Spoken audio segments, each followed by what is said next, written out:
Evet arkadaşlar, işe gidiyoruz. Saat şu an saat 10. 3 kere saat dedim. 11'de başlayan mesai için işe gidiyoruz. Bu da benim bisikletim. Arabam.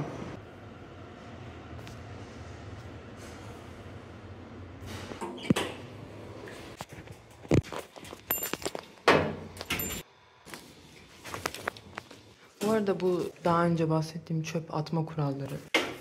Daha önce bunun blogunu yazmıştım ama sonra yayınlamadım. Çok sıkıcı geldi. Yayınlayasım gelmedi. Mesela haftada bir kere, her hafta mesela çarşamba günleri bakıyorsunuz ya, bunların kanları, dış kapları. Kelime gelmedi aklıma. Ondan sonra şişeler, pet şişeler. Haftada bir kere sadece çarşamba günleri bu renkteki şu gördüğünüz poşete ekleyip koyup içine bugünlerde dışarı çıkarmak zorundasınız. Bazı evlerin girişlerinde bu çöpler için özel olarak kapılar olabiliyor, odalar olabiliyor, bölgeler olabiliyor.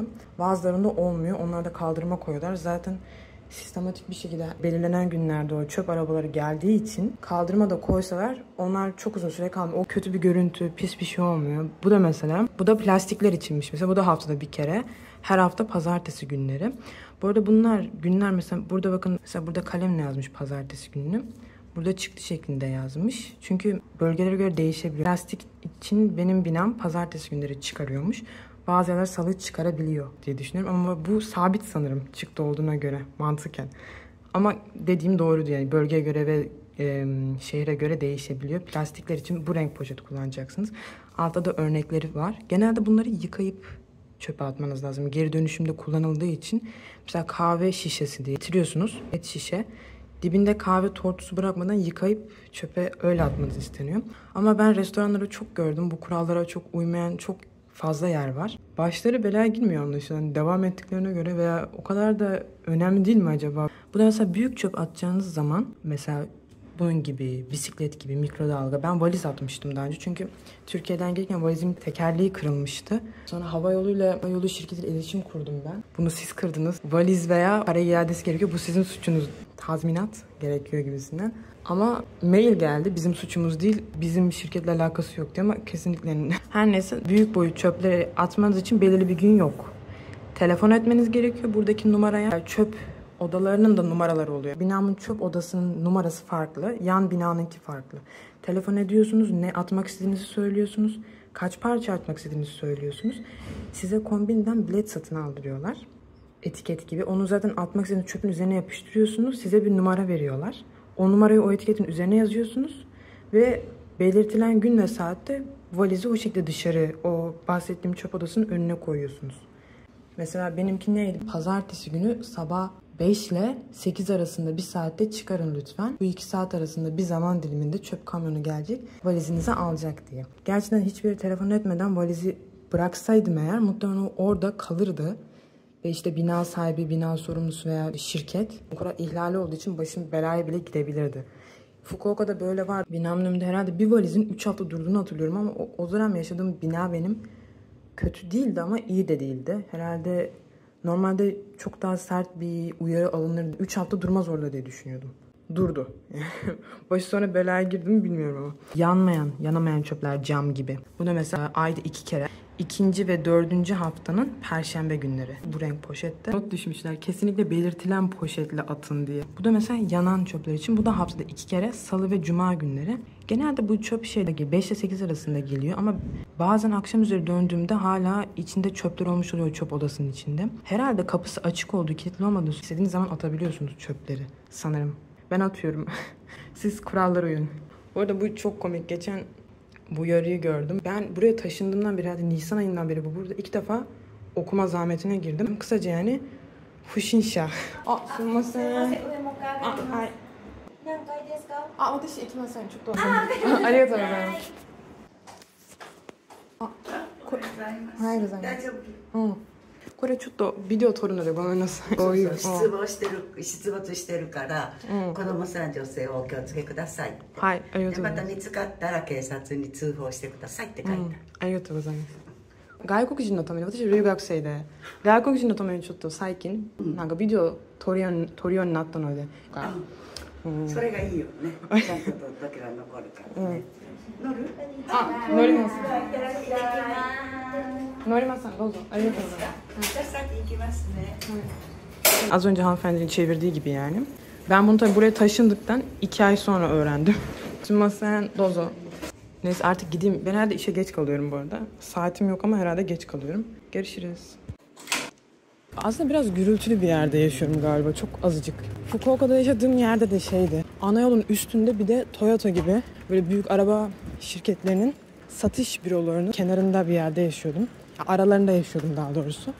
Sürekli yoğun, sürekli iş adamları, araba, korna. Zaten bir de kavşaktı. Aşırı gürültülüydü ama orası daha gürültülü. Burası sessiz geliyor ama düşününce burası da aslında gürültülü. Bakın tapınak. Biz buraya ilk geldiğimizde işte 2 tane Türk arkadaşla geldik biz, İstanbullu. Çok komik. Neyse çok bahsediyorum onlardan aslında. Herhalde en çok Sanchir'den şu an olduğu gibi bir de o ikisinden bahsediyorum. Yoruldum yokuşta çıkarken. Bisikletle gittiğim için bir yandan. Ve sıcak. O 2 Türk arkadaşla geldiğimde 10 adımda bir durmak zorunda kalıyorlardı. Çünkü harika arabalar vardı. İkisi böyle sürekli şok geçire araba videoları falan çekiyorlardı yolda. Burada kırtasiye var. Burada kahvaltılık bir yer var. Video çekmek ne kadar zor bir şeymiş yani. Ben mi çok tembelim ya da. Bu da kilise. Arada çan sesi duyuyorum. Şu Royal Host. Ben Fukuoka'dayken de işe giderken, İtalyan restorana işe giderken hep önünden geçiyordum. Parmakla gösteriyorum. İndiriyorum parmağı. Özür dilerim Japon halkı. Kobe'de de şimdi işe giderken, şimdi Çin restoranında çalışıyorum. İşe giderken yine önünden geçiyorum. Yani çok garip bir his yaratıyor bende bu Royal Host. İyi mi kötü mü bilmiyorum da tanıdık bir his yaratıyor sürekli. Uzun süre gitmediğiniz köyde, bir de artık büyümüşsünüz. Köyün önünden arabanızla geçiyorsunuz ama köye uğramıyorsunuz ya, hani o tarz bir enerji. Benim bir kere gecenin bir yarısı polis çevirmişti işten dönerken. O zaman Kobe'ye yeni taşınmıştım. Evimin yolunu bulamıyordum. Bir de karanlık ya. İşte haritaya bakarak bisiklet sürüyorum diye. Böyle tüm kartlarımı falan almışlardı. Adreslerime bakıyorlar. Okuduğum okula falan bakıyorlar. Dedim herhalde para cezası veya dramatik bir şekilde tutuklanacak mıyım acaba? Böyle bir şey olmasının imkanı yok sadece diye düşünüyorum. Var mı acaba? Japonya burası. Yine ışıklarda bekliyorum tabii ki de. İşe gitmem bisikletle 15 dakika sürüyorsa abartısız bunun 5 dakikası sadece ışıklarda bekleyerek geçiyor. Evet, günün 2. yokuşunu acımasız güneşin altına tekrar çıkıyorum. Kobe çok yokuş diyorum ya, işte böyle. Bir merdiven bir de yokuş asla yapamadığım bir şey. Bu arada böyle, mesela burada uluslararası bir okul var. Küçük çocuklar için. Geçen karateciler falan küçük 6 yaşı 7 yaşında. O kadar yoktu galiba, 5 de olabilir ama boyları çok kısa olduğu için anlamıyorum gerçi. Farklı ırklardan. Bu yol genelde turistlerin çok kullandığı bir yol. Mesela turist grupları oluyor. Ben işte o sırada restoranda çalıştığım için pencereden turistlere bakıyorum. Vay be diyorum, Japonya'da turist olmak diyorum. Ben Japonya'ya gelmem beri hep öğrenciyim. Önce turist olarak hiç gelmedim Japonya'ya ben. Direkt öğrenci olarak geldim. Geldik. Bisikletimizi park ediyoruz. Balık yok mu? Balık nerede? Ohayou gozaimasu. Sorry. Yes.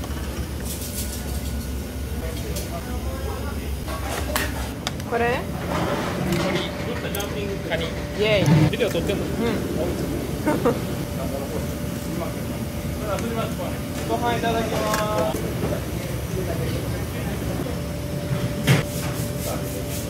2回？はい。ご飯いただきます。2回。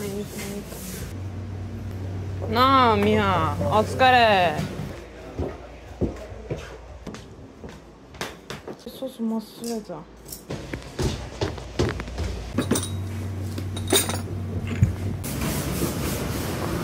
これ忘れました。2階に持って行ったのに忘れました。お、ありがとう。いただきます。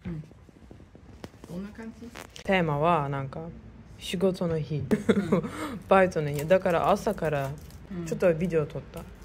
少しだけなんか自転車は出す時とか。なるほど、ビロー君みたいな。そういうことだから普通に何も特別何もやらなくても全然大丈夫だし。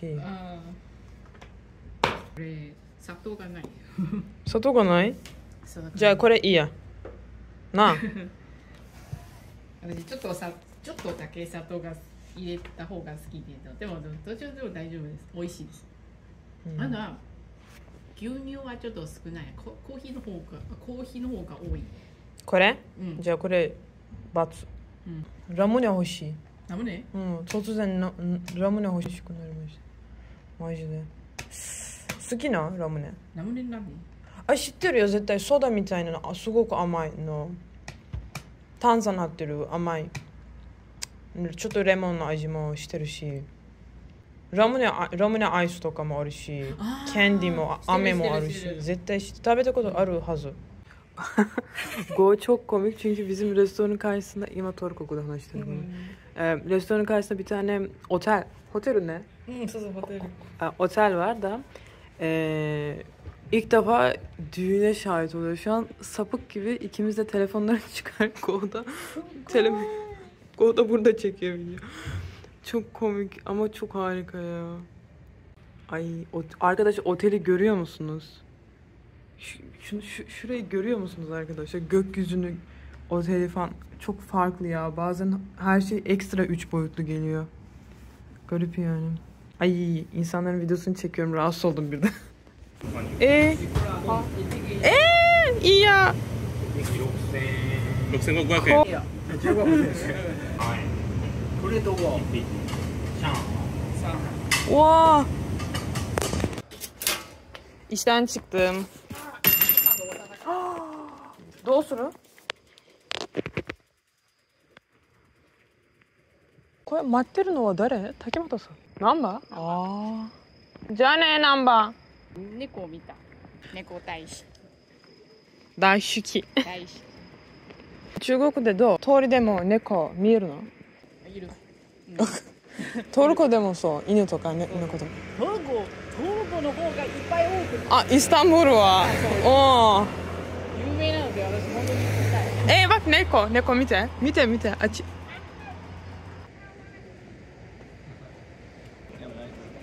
ブログ撮ってる。このビデオから始めるわ。これさ、あ、へい。友達。まだした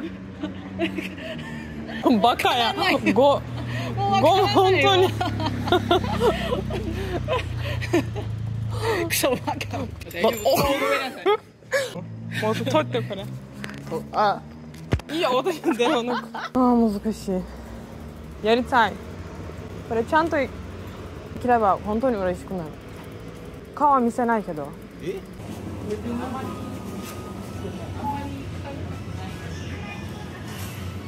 ごま団子あるかな今。あーこれあるわ。インジル。イチジク。わからない。イチジク。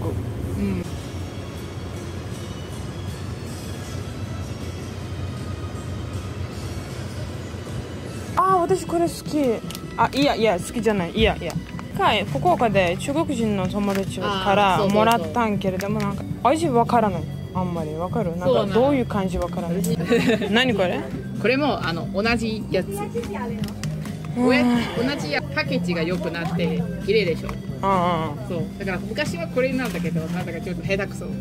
そう同じでこの形になる。味見しようか。結構美味しいと思う。ごま団子ない。私これも好き。これ何？これも福岡で食べた。そうこれは日本語なんでわからない。これ中国じゃない。いやベトナム。タイ。ベトナムは。Ya Vietnamcı tomatoci arigato. Bu da işte gördüğünüz o tüm Güney Kore filmlerinde, dizilerinde ve çizgi romanlarında içilen alkol. Yani sürekli içiyorlar bundan. Bir poşet alıp sarhoş oluyorlar ya habire. İşte bu arkadaşlar. 濃い飲みたい言ったけど、このままではなく普通に帰って飲みたいと思う。中国のものはたまに開けるのは難しい。本当？開けてほしい。試してみる。できるかな。たまに歯で開ける。あった。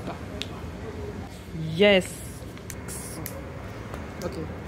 Thank you. わー、お菓子だ。ありがとう。わー、美味しい。Tadı pekmeze benziyor. Katı pekmez. Bir şey benzeteceğim ama neye benzettim unuttum. Türkiye'de de var buna benzer bir şey ya. Niko. あれも中国人だったね。あ、私明日も通して私帰るわ。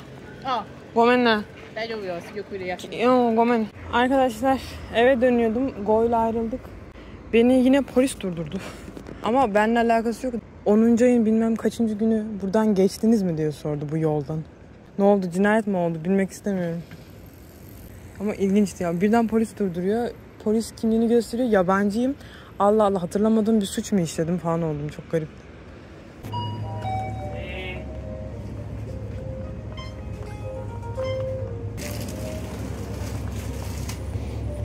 Aha. Ramune.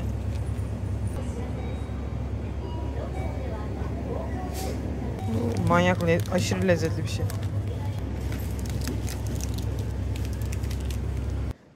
Videoyu beğendiyseniz beğenin, yorum yapın, abone olun.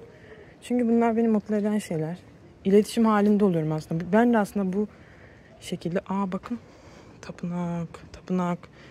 Heykel de var. Görüyor musunuz şuradaki heykeli? Kadın heykeli var. Şurada sırtı olan.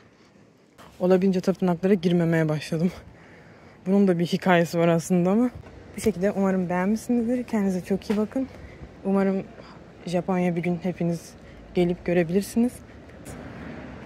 Ganbatte kudasai.